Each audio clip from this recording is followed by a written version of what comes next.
A pleasant good morning and welcome to Focus News Summary. 50 minutes of news presentations covering Liberia, Africa, and our warm world. My name is Lyndon Toby, anchoring this segment of news presentation. In the headline, Bone County Representative Maman Bree Mensah dissent on President Joseph Boakai executive order demanding national ID for official transactions of business, says it is affecting access to basic financial services. President Joseph Boakai defends his use of private jets for international travel, asserting that the decision is based on priority rather than waste.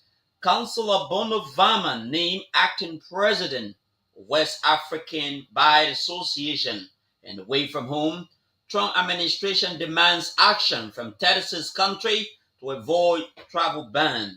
These and many more are all packaged. We're taking a short break. When we come back, we bring you the bulletin of our news. Let's take a short break.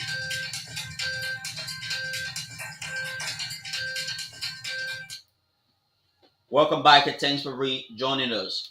Representative Maman Bree Mensah have criticized President Boakai's executive order, which demands the usage of national ID for the official transactions of business, asserting that it is stalling access to basic financial services. In a communication to the House plenary, Representative Mensah alarmed over the alleged persistent delay experienced by most people in obtaining the national ID card, something she described as embarrassing. In response, Plenary has summoned officials of the National Identification Registry. The move is aimed at providing a clear plan for improving service delivered in the issuance of the national identification cards to citizens across the country. The invite comes on the heel by concern raised by Bone County District 6 Representative Maman Bree Mensah over reported persistent delay in processing the card despite applicants completing the registration. Prime suspect in the Capitol building. One of the prime suspects in the Capitol building arson case has been arrested and sent to prison. Suspect John Yanti, upon his arrest, was escorted by heavy security guards from the Liberia National Police to the court. Authority confirmed that he has since been on the run for after allegedly committing the crime. Yanti has been accused as the key facilitator who allegedly received the money from Montserrat District 16 lawmaker Dixon Sibo and had it distributed among his alleged conspirators. Meanwhile, in a brief interview with OKFM, John Yanti accused the Liberian government of trying to bribe him in order to testify for the seat in the overly hyped Capitol building fire incident. President Joseph Boakai has strongly defended his use of private jet for foreign travel, asserting that the decision is based on fundamental rather than waste. President Boakai clarified that the use of private jet for the essential purpose does not amount to wasteful spending. In an interview with BBC Newsday, the Liberian chief executive argued that such choices are made in the interest of the country and do not contradict his administration's uncompromising stance against waste. The report from BBC asserted that President Boakai, who assumed office in 2024 after defeating incumbent George Weah campaign on a platform of transparency, accountability, and good governance, A message during his campaign was a strong stand against corruption, which he accused the previous government of failing to curb. Civil Service Agency Director Josiah Joker has revealed that over 3,000 Indian nationals are currently employed by ArcelorMittal in roles that could be performed by qualified Liberians. Speaking at the Liberian Senate, Joker linked the unemployment crisis to the continuous hiring of foreigners in non-specialized roles by multinational companies operating in Liberia. This session comes on the heels of ongoing investigation by the Liberian Senate surrounding the issuance of work permits to Liberians. The CSA boss has pledged his institution commitment and cooperation with the Ministry of Labor aimed at addressing the influx of foreigners in the private sector, thereby creating a level playing field for all. In a related development, the Liberian Senate is expected to conduct a major employment audit at the ArcelorMittal mining facility. The move seeks to ascertain employment practices of the company, ensuring that it corresponds with Liberia's labor law. Liberia National Bar Association President Councillor Bono Vyman has been named as acting president of the West African Bar Association following the sudden resignation of Usman Toure. Toure's brief leadership was marked by regional cooperation aimed at defending democracy and the rule of law.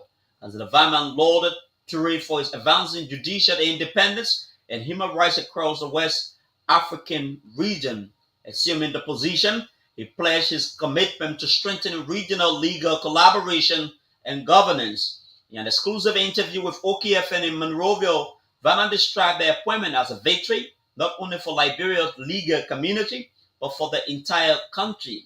The Liberia National Bar Association president emphasized that this position demonstrates Liberia's emergence to the regional spotlight. One of the key suspects in the December 2024 high-profile Capitol building arson case has been arrested by state security forces while attempting to leave the country. John Yanti was charged in absentia due to his alleged absence, as he has been arrested and forwarded to court. However, his arrest contradicts claims made by his family, alleging that the Liberian government is attempting to coerce him into giving false testimony. The family alleged that the government operated offer a token of US $50,000, including a relocation plan to Europe as reward for implicating former House Speaker Jonathan Fonati Kofa and 3 lawmakers into the Capitol building fire. This is a reminder that you are listening to Focus News Summary, 15 minutes of news presentation capturing Liberia, Africa, and our warm world. Let's bring you a quick look at interesting stories we are following this morning. Bong County Representative Women Bree Mensah dissents on President Joseph Boakai executive order, says it is affecting access to basic financial services. President Joseph Boakai defends his use of private jet for foreign travel, asserting that the decision is based on priority rather than waste. Councillor Bono Vyman named as acting president of West African Bar Association, and away from whom Trump administration demand action from 36 countries to avoid travel ban. Let's take a short break. When we come back, we bring you the continuations of our news presentation.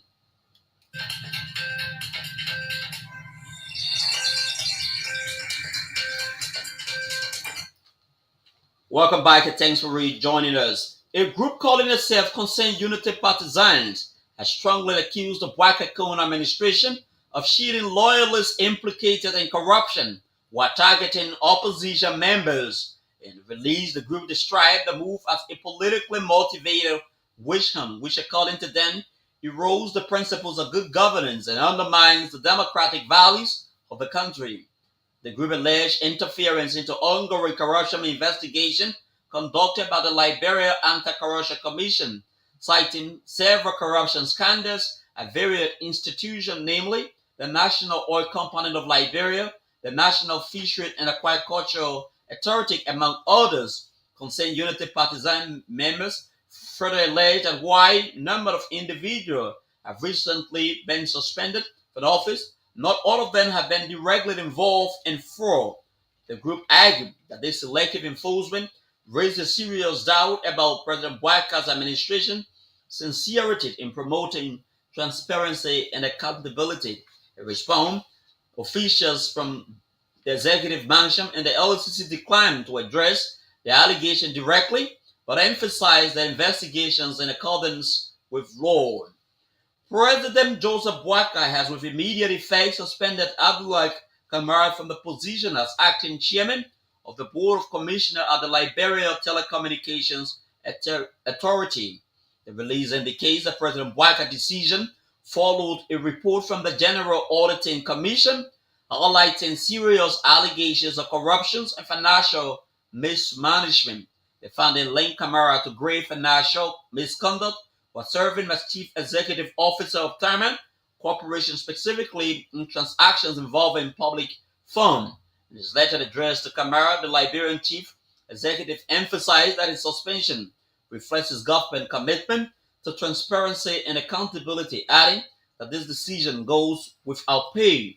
Meanwhile, the Liberian leader has ordered Mr. Kamara to fully comply with the Liberia Anti-Corruption Commission and the Ministry of Justice to facilitate the ongoing investigation.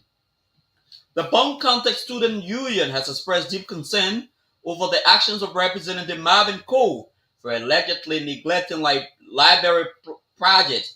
The union contends that despite laying claim to initiating the project, Representative Cole is yet to complete the facility after reportedly receiving US $50,000 from former Vice President Joel Howard Taylor. According to a release, the group alleged that the project is being used for open defecation, something they described as embarrassing.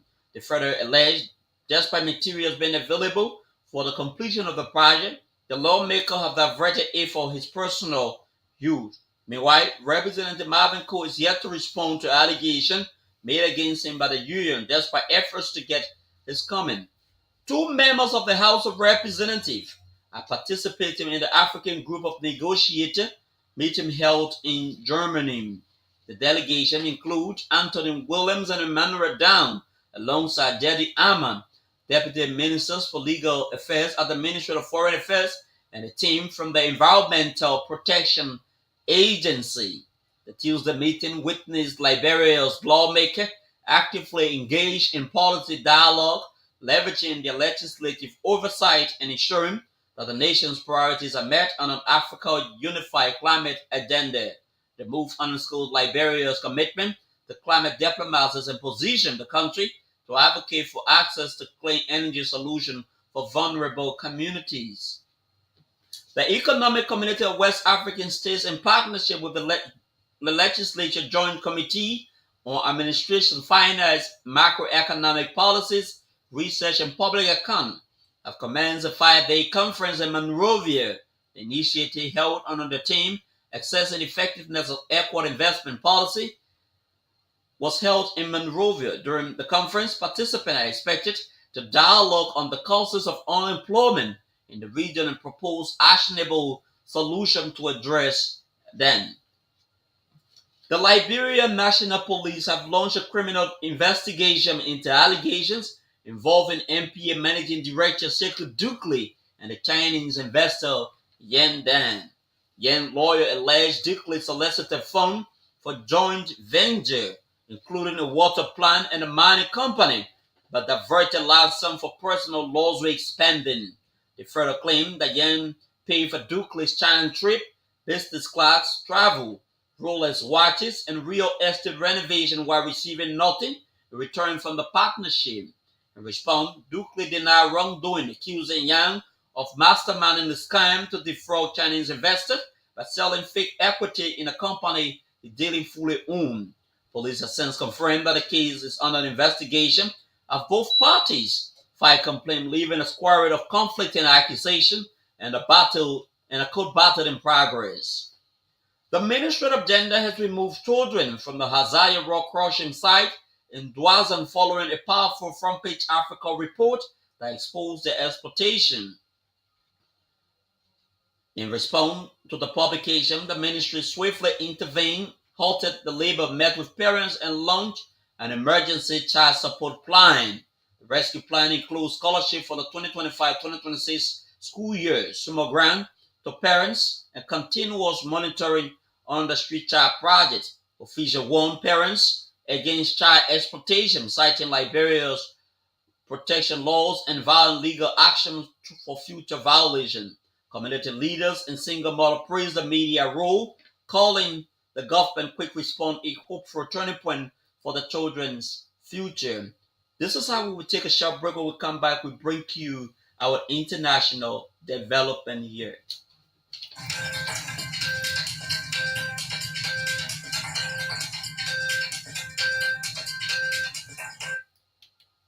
Welcome back and thanks for rejoining us. The Trump administration has given 36 countries, most of them in Africa, a Wednesday deadline to commit to improve vetting of travel or face a ban on the citizens visiting the United States. A weekend diplomatic cable sent by the State Department instruct embassies and consulates in the 36 countries to gauge their host country's willingness by Wednesday to improve their citizen travel documentation and take steps to address the status of their nationals who are in the United States illegally. The cable, which was described to the Associated Press, asked the countries to take action to address the U.S. concern within 60 days. All rates be added to the current travel ban, which now includes 12 nations out of the 36 new countries targeted. 25 are in Africa. It is the latest step by the Trump administration to crack down on those who overstay their visas and start U.S. entry to certain countries for potential national security risks. Now, to end this news, we recap major stories we have been following very closely. Bone County Representative Mohamed Bree Mensah dissents on President Bouakai executive order, says it is affecting access to basic financial services. President Joseph Boakai defends his use of private jets for foreign travel, asserting that the decision is based on priority rather than waste. Councillor Bono Vama named acting president of West African Bar Association, and away from whom Trump administration demands actions from 36 countries to avoid travel ban. This is Spoken News Summary. My name is K. Lyndon Toba. Thanks to all of our team for successfully packaging this edition. Thanks to Ernest Lavin Lincoln, who served as control on this news presentation. Focal TV, bringing you innovation to broadcasting, news, views, comments, and analysis of issues happening in Liberia and the rest of the world. Focal TV, with check and balance, we break it as it unfolds. Focal TV, bringing you face-to-face with newsmakers in town. Focal TV, the best online platform in broadcasting. Focal TV, located at Topo Village, Somalia Drive, Liberia. Be the part and experience the best in online broadcasting. Keep Focal.